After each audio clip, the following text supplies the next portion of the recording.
Assalamualaikum warahmatullahi wabarakatuh.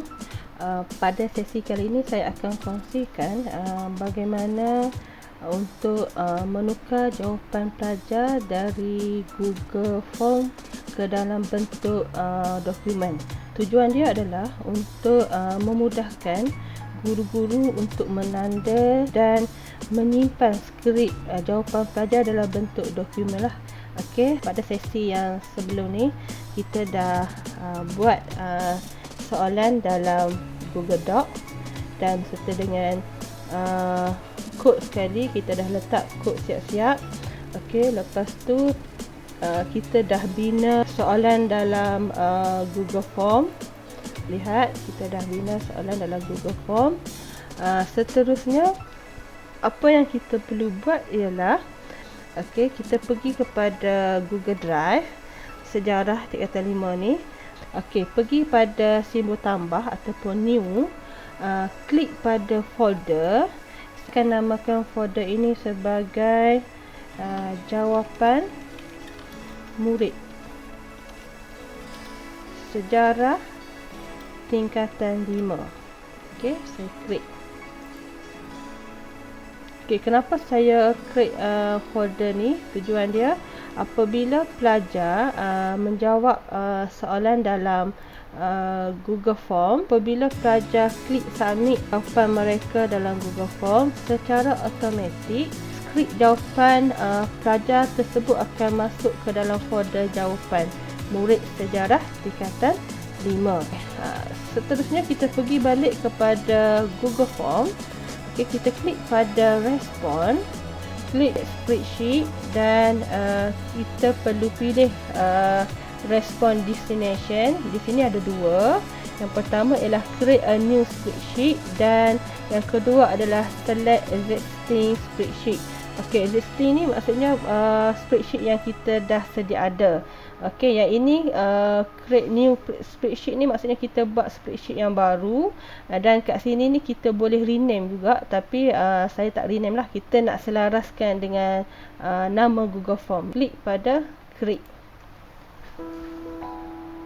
Okey, bila kita klik create, maka paparan ini akan dipaparkan.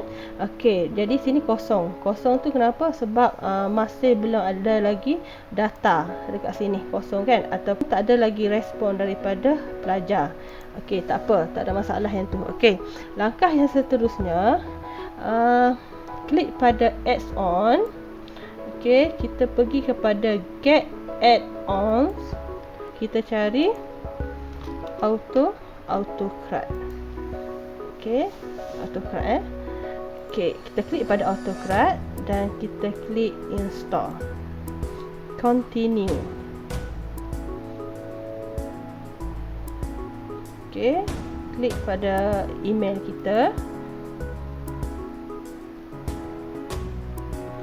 Scroll ke bawah, klik allow.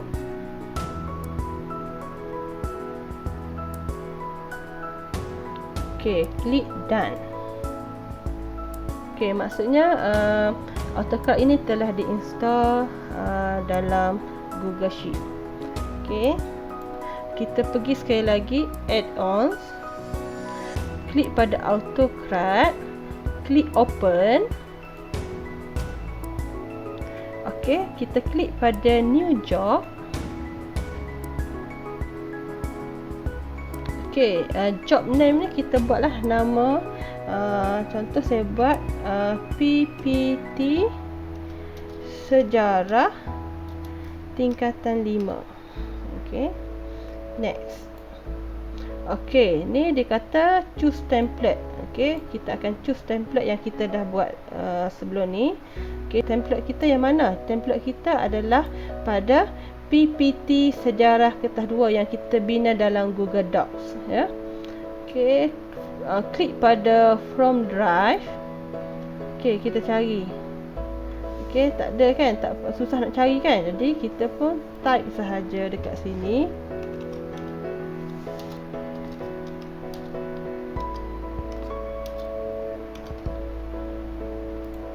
Ini adalah template kita yang telah kita bina sebelum ni, Google Docs. Okey, kita klik pada PPT ni. kita klik pada select. Okey, dah ada. Kita pergi pada next. Okey, ini adalah template kita. Okey, sama. Kita select. Biasanya kalau ada error dia akan merah bahagian ni. Okey, yang ni tak ada masalah. Okey. Yang ni kita nak tengok map, maksudnya yang ini adalah kod yang dalam kita punya template, iaitu Google Docs, dan ini adalah kod yang ada dalam Google Form. Okey, kod yang mana? Yang ni lah, yang dekat sini yang kita buat ni. Ni kod dia ni. Okey, seterusnya kita klik pada next. Okey, file name. Okey, file name ni maksudnya bila pelajar submit jawapan mereka, kita nak tulis nama apa pada file tersebut. Untuk memudahkan cikgu mengenal pasti pelajar mana yang telah menjawab soalan peperiksaan, saya cadangkan cikgu guna file name tu berdasarkan nama pelajar itu sendiri. Okey, macam mana kita nak buat? Kita klik pada anak panah ni. Okey, kita cari nama. Okey, kita klik saja pada nama ni dan kita klik lagi sekali pada file name dan kita akan pastekan. Secara automatik dia akan keluarlah nama. Okey, dan dekat bawah ni adalah type. Okey, type ni adalah bentuk dokumen yang kita ingin simpan. Dalam ni dia ada dua pilihan, iaitu Google Doc dan PDF. Okey, kalau saya lebih suka guna Google Doc, sebabnya bila kita guna Google Doc, saya masih boleh baiki ataupun susun jawapan pelajar tu dengan lebih teratur. Dan kalau kita pilih PDF, kita tak boleh baikilah, kita tak boleh susun skrip jawapan pelajar. Seterusnya, kalau kita dah pilih type dokumen yang kita nak, kita klik pada next. Okey, yang ni tempat file itu akan disimpan. Okey, saya tak nak simpan dekat tingkatan 5. Saya nak simpan dalam folder ni.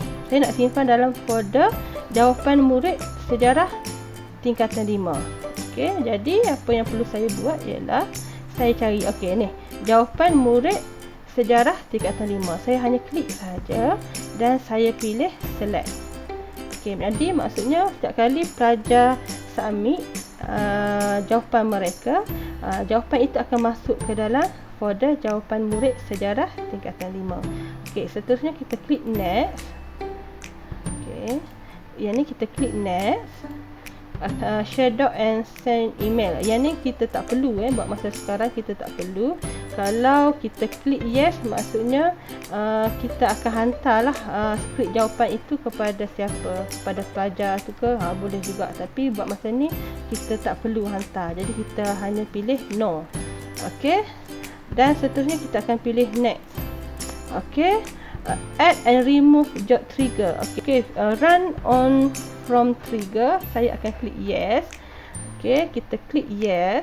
Okey, run on time trigger ni, kalau kita klik yes, maksudnya bila pelajar submit jawapan mereka, okey, dia ada masa setiap sejam, 2 jam, 3 jam dan seterusnya lah. Maksudnya bila pelajar submit pukul 7, pukul 8 tu baru ada skrip dalam folder ni. Okey, kalau kita pilih no, maksudnya bila pelajar tu submit sahaja, skrip jawapan pelajar akan secara automatik akan ada dalam folder jawapan murid. Okey, seterusnya kita akan tekan save. Okey, selesai. Okey, dah selesai, kita hanya pangkah sahaja. Sekarang ni kita nak test adakah jawapan yang kita submit itu akan ditukarkan dalam bentuk dokumen atau tidak. Okey, kita cuba trial and error. Okey, saya baca. Okey, ini arahan, saya klik next. Okey, saya pilih nama. Okey, siapa yang nak jawab contohnya kita ambil Kamarul Mizan bin Muhammad Kamaruzaman. Okey, tingkatan 5, nama guru. Saya klik next.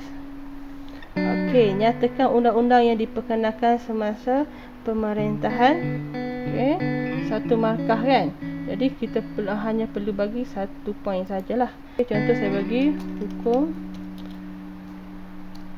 kanun Melaka. Okey. Seterusnya satu markah, contohnya saya bagi jawatan tersebut ialah bendahara.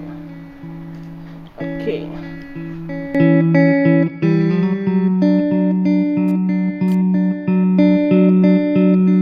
Setelah selesai menjawab soalan, pelajar hanya perlu klik submit. Okey. Kita akan lihat dalam Google Drive bahagian subjek. Okey, kalau saya klik pada jawapan murid sejarah tingkatan 5. Okey. Okey. Sekarang ni kita akan tengok nama fail adalah Kamarul Mizan bin Muhammad Kamaruzaman. Okey. Jadi kita klik kat sini. Okey.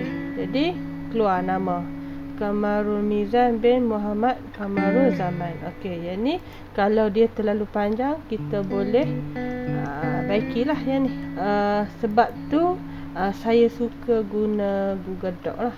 Sebab untuk memastikan skrip pelajar tu dalam keadaan yang kemas. Okey, kita tengok. Okay, kita tengok tadi dekat Google Form tadi pelajar jawab bahagian soalan nombor 1 A, hukum kanun Melaka. Okey, B, jawatan tersebut ialah bendahara. Okey, ini jawapan bagi soalan C, D. Okey, ini kita betulkan typing error kan. Tapi tak ubah jawapan pelajar kita hanya betulkan ejaan sahaja. Okey, kenapa skrip pelajar saya guna Google Form? Sebab contohnya macam ni. Okey, kalau A, B ni berada dekat sini kan, kita akan enter lah, turun ke bawah. Okey, kalau kita guna PDF, dia akan kekal macam ni lah, kita tak boleh ubah. Okey. Okey, ini jawapan pelajar. Okey, kalau kita nak membezakan jawapan pelajar dengan soalan, okey, kita nak membezakan jawapan pelajar dengan soalan ni, kita juga boleh tukar pada template. Okey, template ni mungkin kita boleh boldkan. Okey, kita boldkan dan kita warnakan. Okey, contoh kita warnakan. Jadi apabila pelajar submit akan keluar warna merah dan bold lah. Okey. Kalau tak nak tak apa, tak ada masalah. Sebabnya kalau dekat sini pun kita masih lagi boleh warnakan ataupun boldkan lah, sebab kita klik pelajar ni dalam bentuk Google Doc. Okey. Okey, ni jawapan pelajar. Kita tengok satu persatu. Okay, memiliki sikap. Okey. Okey. Ni kalau kita nak turun enter ke bawah, kita boleh enter lah. Kita enter ke bawah. Okey, sebenarnya bila kita susun dengan kemas dan baik, dia memudahkan kita untuk menanda skrip pelajar. Okey, ni jawapan pelajar, 2 markah. Okey. Okey, yang ni kita akan enter ke bawah. Okey, ni bahagian B. Kalau kita nak masukkan dia dalam page baru, kita akan enter lah. Okey, ni jawapan pelajar. Ni jawapan pelajar. Okey, ni jawapan pelajar. Jawapan pelajar. Okey, jawapan pelajar. Okey, sebenarnya typing error ni biasa bila pelajar menjawab secara online. Okey. Okey. Dan okey. Okey, inilah hasil dia. Skrip pelajar bagi Kamarul Mizan bin Muhammad Kamaruzaman. Saya rasa itu sahaja untuk sesi kali ini. Kita jumpa lagi pada sesi yang seterusnya. Sekian, terima kasih.